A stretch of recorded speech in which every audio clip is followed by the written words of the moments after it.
तर नमस्कार, good morning आणि स्वागत आहे तुमचं आपल्या या अष्टविनायक यात्रेच्या तिसऱ्या दिवसामध्ये. रात्री आपण सिद्धटेकला मुक्काम केला. त्यानंतर आम्ही हॉटेल बघत होतो, त्यामुळे ब्लॉक करायला वेळच भेटला नाही, कारण आम्हाला हॉटेलच भेटत नव्हतं.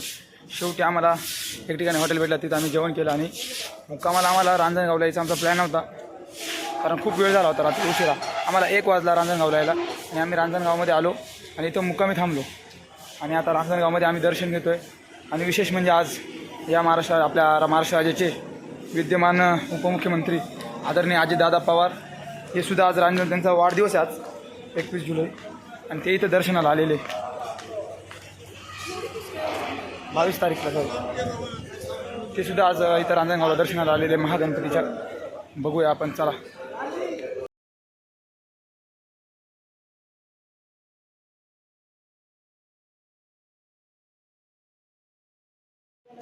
आलो आपण श्री महागणपती रांजणगाव, हे मंदिर आहे.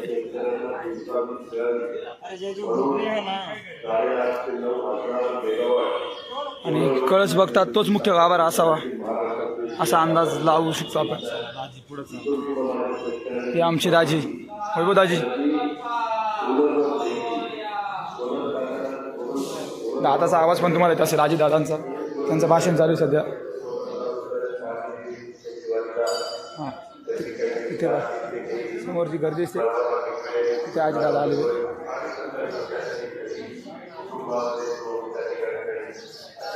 गर्दी तिथे आणि चालू आपण आजी दादांकडे. दादा भाषण करतो.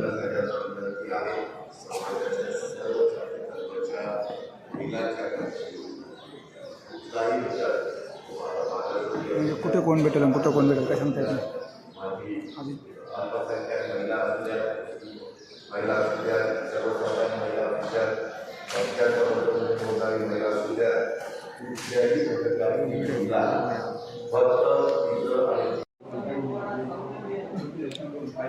सो आता आम्ही थांबलो रांजणगावमध्ये नाश्ता करायला. नाश्त्याला घेतले मिसळ पाव. मिसळ पावचा जरा वेगळाच विषय नाशिकपेक्षा. इथं मिसळसोबत पापड नाही. ज्या मिसळसोबत पापड नाही त्याच्या मिसळमध्ये पूर्णच होत नाही पापडाशिवाय मिसळ. का दर्शन करतो तुला, बरोबर आहे का नाही?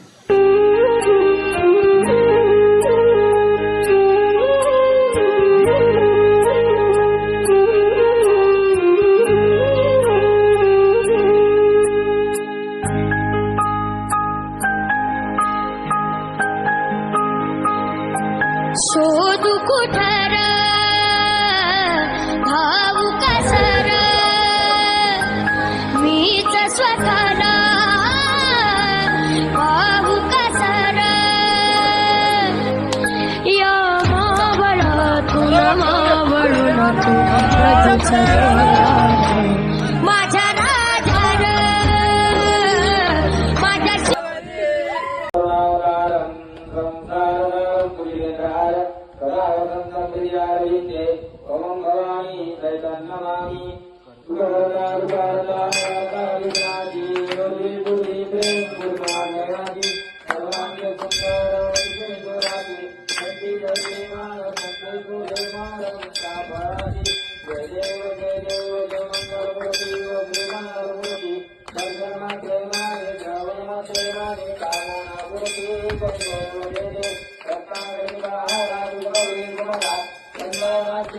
तर राम राम मंडळी, सुप्रभात. स्वागत आहे तुमचं आलं पुन्हा आपल्या एका अष्टविनायक दर्शनच्या 4थ्या दिवसामध्ये. तर आपण काल भीमाशंकरवरतून जसं निघालो, तुम्हाला बोललो की आम्ही आता रात्री काही ब्लॉग बनवणार नाही, टाईम भेटत नाही, दमलेला असतो. तर आता आम्ही आलो मुक्कामी श्री विघ्नहर गणपती देवस्थान ट्रस्ट ओझर येथे. आणि ही सकाळची सुरुवात आमच्या आधी ओझरमध्ये करतो. गँग पाठीमागं हे काय जवळ आहे इकडनं मंदिर. आणि इथं आल्याच्या नंतर आम्हाला एक गोष्ट कळली, इथं ड्रोन चोर आलेले आहेत. चोरांचा नवीन प्रकार आहे ड्रोन चोर, जे इथं गावांवरती ड्रोन फिरवतात आणि ड्रोनमधून बघून आणि चोरी करतात, असं आम्हाला रात्री एका माणसाने सांगितलं. आम्ही रात्री जागा राहावं लागतं, रात्री व्यक्तीला झोपावं लागतं. अशा पद्धतीने रात्र काढावी लागते या ठिकाणी. असा या ओझरमध्ये खूप असं भयानक दृश्य बघायला मिळालं रात्री. या हॉटेल निलायम या गार्डन रेस्टॉरंटवरती आम्ही पान खायला आलो आणि ते हॉटेलवाले बोलले की इथे ड्रोन चोर आले म्हणा, हे इंजिनियर चोर दिसताय म्हणे. म्हणजे मला थोडंसं वेगळं वाटलं पण कुठलं जाऊ द्या आता. कारण ओंकार स्वतः एक इंजिनियर आहे म्हटलं आणि जाऊ द्या. चोराला इंजिनियर चोर म्हणल्यानंतर म्हटलं दादा आम्ही चोऱ्या करायला लागलो कसं आता नोकऱ्या भेटतील ना, मग इंजिनियर पण चोर करू शकता. तर ते डायरेक्ट ड्रोननी चोरी करता. इथं कोणी आहे का नाही बघ. पण दादा मयूर दादा काय सांगशील तू की चोरा जे इंजिनियरांच्या हातामध्ये आपलं काय नाही पॅड पाहिजे हां, किंवा जो मेकॅनिकल इंजिनियर त्याच्या हातामध्ये एखादा पाना पाहिजे नट वगैरे फिट करायला, त्या चोरांना त्याच मेकॅनिकच्या आणि इंजिनियरच्या पोरांना हातामध्ये कोयता घ्यावा लागतो. हे काय वाटतं तुला याच्यामध्ये? ही परिस्थिती उद्भवली हां याला कारण आपल्या देशाचं सरकार आहे. हां. कारण राहुल भाऊ तुमचंच एक वाक्य आहे, सुशिक्षित तरुण जर बेरोजगार आहे तर त्याला जबाबदार देशाचं सरकार आहे. तर म्हणजे हे माझं नाही, हे महाराष्ट्राचे ज्येष्ठ कवी अनंत राऊत यांचं वाला वाक्य आहे. ती कविता आहे त्यांच्यावाली की सुशिक्षित तरुण जर बेरोजगार आहे तर निश्चितच गुन्हेगार देशाचं सरकार आहे. म्हणजे तरुणांनाही दाखवून द्यायचं की आमच्यात किती टॅलेंट आहे, आम्ही कशा पद्धतीने पैसा कमवू शकतो, आम्ही जर चोरीसाठी इतकं टॅलेंट लावू शकतो तर ते देशाच्या संरक्षणासाठी किती टॅलेंट उपयोगी आणू शकतो, असा त्या चोरांचा बहुतेक हेतू असेल. काय रे एक मिनिट अक्षय दादा काय म्हणतो? रामूच्या बोलत आपल्या भारत सरकारने आपल्या तरुणांना ज्यांच्याकडे स्किल बघून जर त्या क्षेत्रात संधी उपलब्ध करून दिली निश्चितच आपल्यावरती अशी चोरी वगैरे करण्याची वेळ येणार नाही. आणि जर त्या तरुणांना संधी दिली तर जे चोरी करतात हे ड्रोन चोर जाऊ द्या, जे हाताने चोरी करतात ते तरुण त्यांना धरून सुद्धा बदडवतील. याचं तर भारत सरकारला विनंती आहे की तरुणांना नोकऱ्या द्या. खरंच की सत्य परिस्थिती, कारण ड्रोन चोर म्हणजे हा नवीनच प्रकार आम्ही ऐकला. नवीनच प्रकार आम्ही हा. ऐकलाय. आम्हाला असं वाटायचं उपयोग करता कुठे करा, असं आम्हाला असं वाटायचं ड्रोनच चोरून नेतात का काय, पण ते स्वतः ड्रोन फिरवतात आणि नशीब ते त्यांचं ड्रोन आमच्याकडे आलं नाही. नाही तर त्यांचं ड्रोन चोरून आम्ही पण आमच्या गाडीत घालून घरी नेलं. अजून पण एक नशीब आहे. बरं तुम्ही इथं नवीनच होते, रात्रीचे फिरत होते, बरं लोकांनी तुम्हाला चोर समजून मारलं नाही, ही सगळ्यात महत्वाची सगळ्यात महत्वाची गोष्ट आहे. त्यावेळेस तो दादा आम्हाला म्हणला तुम्ही पुढे जाऊ नका मंदिराकडे, इकडनंच परत जाणे तर लोक तुम्हाला चोर समजून मारले. बरोबर. आणि सर्वात महत्वाचं म्हणजे तुम्ही जर कधी फिरायला आला तर तुम्हाला आम्ही सजेशन देऊ की तुम्ही जो मुक्काम करशाल तो मुक्काम भक्त निवासाला करा. का बरं दादा भक्त निवासाला का करायचं? याचं कारण म्हणजे इथं या देवस्थानी जे फिरायला येतात ते सर्वसाधारण घरातले पोरं असतात. बरोबर. त्यांना खिशाला परवडण्याजोगं, सगळ्यात मेन कारण म्हणजे खिशाला परवडण्याजोगं ठिकाण कोणतं असेल तर ते भक्त निवास असतं. आणि ते भक्त निवास ते देवस्थानाच्या ठिकाणीच राहतात. त्याच्यामुळं यायचं असेल कुठं तर फक्त भक्त निवासातच या. आणि एकदम उत्कृष्ट अशी सोय राहते तिथं. सकाळी गरम पाणी, स्वच्छ बेड वगैरे, चादर वगैरे सगळं भेटतं आम्हाला, फॅन वगैरे, लाईट बिल. आणि म्हणजे कारण आम्ही वेगवेगळ्या ठिकाणी रूम घेतले अशा, म्हणजे लॉजिंगमध्ये पण एक दिवस थांबलो होतो आम्ही. तर त्या ठिकाणी आमच्यावाले सूट झालं नाही आणि तिथे आमच्याकडनं 1200 रुपये घेतले आणि जी सुविधा बघायला पाहिजे होती आम्हाला ती भेटलीच नाही. म्हणजे कालच्याच मुक्कामाला. पण पहिल्या दिवशी आम्ही भक्त निवासामध्ये थांबलो होतो थेऊरला ना, नाही पहिल्या दिवशी कुठं थेऊरलाच थांबलो होतो आम्ही भक्त निवासामध्ये. तर तिथं बघा अवघे आमच्याकडनं 900 रुपये घेतले पण आम्हाला एकदम उत्कृष्ट सुविधा दिली. आज तिसरा मुक्काम आमचा झाला हा विघ्नहर ओझरमध्ये पण आम्ही भक्त निवासात थांबलो.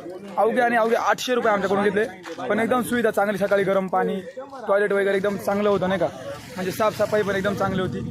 त्यामुळे तुम्हाला आम्ही सजेशन देऊ की तुम्हाला जर मुक्कामी थांबायचं असेल, हे अष्टविनायकचं जर तुम्ही दर्शन घेत असेल तर प्रत्येक अष्टविनायकला कुठल्याही ठिकाणी जा तुम्ही, प्रत्येक ठिकाणी हे तुम्हाला भक्त निवास हे मिळणार म्हणजे मिळणार आहेच. प्रत्येक ठिकाणी भक्त निवास आहेत. त्यामुळे तुम्ही याची काळजी करायची नाही. जर समजा इथून निघालं पुढे आहे की नाही, रूम भेटेल का नाही, तर याची काळजी करू नका. कुठेही जा तुम्ही, प्रत्येक अष्टविनायकला एक ना एक भक्त निवास आहेच. म्हणजे एक नाही, भरपूर भक्त निवास आहेत, पण भक्त निवासलाच या, त्या ठिकाणी तुम्हाला परवडेल. त्यांनीच आता आपण चालू आहे विघ्नहर ओझरला. आणि खर्चाचं म्हटलं तर आम्ही आज तुम्हाला घरी गेल्यानंतर सांगू पूर्ण किती खर्च होतो. पण आतापर्यंत अक्षय दादा एवढ्या पोरांचा मिळून किती खर्च झाला आपल्याला टोटल? किती? 17,000 रुपये आपल्याला झालेले.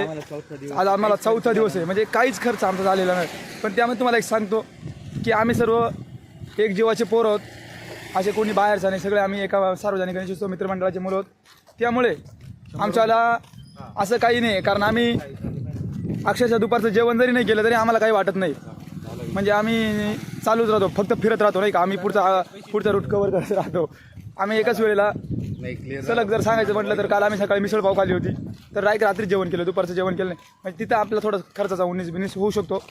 कमी जास्त खर्च तिथं मागं पुढे होऊ शकतो.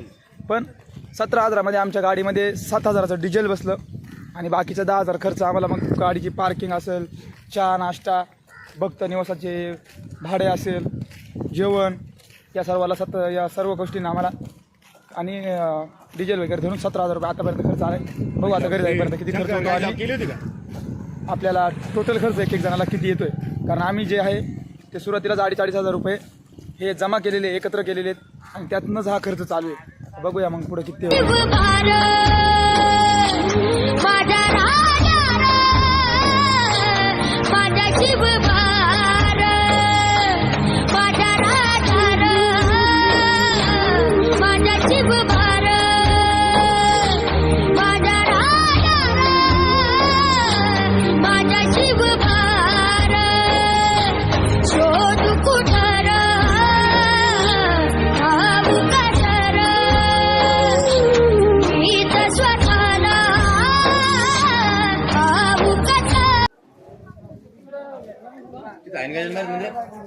अरे आपण आता श्री विघ्नहर ओझरच्या गणपतीला गणपती बाप्पा मोर्या मंगलमूर्ती सप्त गणपती आपला श्री क्षेत्र ओझर श्री विघ्नेश्वर. कुठल्याही मंदिरात श्रींचा फोटो काढण्याची परवानगी देत नाही. त्यामुळे आपण कुठल्याही बाप्पाच्या ठिकाणी कॅमेरा घेऊन गेलो नाही. कारण जर परवानगी नाही तर जाण्यामध्ये अर्थ नाही आहे नियम मोडण्यामध्ये. कारण नियम ते मोडायला नसतात तर ते पाळायला असतात. त्यामुळे आपण जात नाहीत, आपण बाहेरनंच दाखवतो. आता आपण आलोय फायनल गणपती लेण्यांदीला. बघू शकता आपण इथं लेण्यांदी दगडाच्या ह्याच्यामध्ये ज्या पुरातन काळातील लेण्यांदी दगडामध्ये बांधलेला आपला शेवटचा या ठिकाणी गणपती बाप्पाच्या आशीर्वादाने खरं तर त्याच्या कृपेने अष्टविनायक पूर्ण झाला असं मला वाटतंय. आणि खूप मस्त दर्शन झालेलं सर. आता हे शेवटचं दर्शन आपण बघू शकता. अष्टविनायकाचा हा आमचा अष्टगणपती, शेवटचा गणपती लेण्यांद्री. चला करूया दर्शन आपण.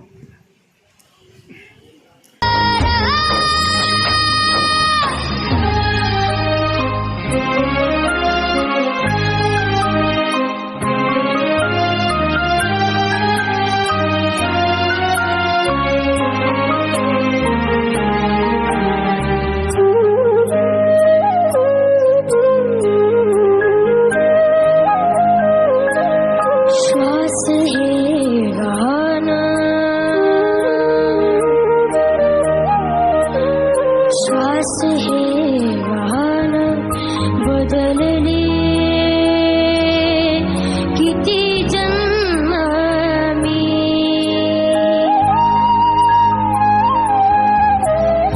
पायाची वाहन होऊ दे रे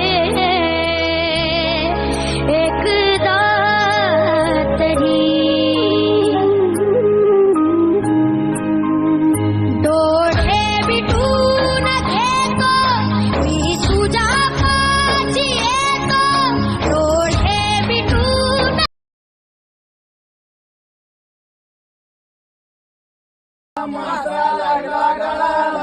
शिवरायांचं नाव घेता अफजल्या पळाला, शिवरायांचं नाव घेता अफजल्या पळाला, पळाला पळाला कोथळा टाकून पळाला, पळाला पळाला कोथळा टाकून पळाला, शिवरायांचं नाव घेता अफजल्या पळाला, शिवरायांचं नाव घेता अफजल्या पळाला. शरीर घेतो मी तुझ्या पाशी येतो,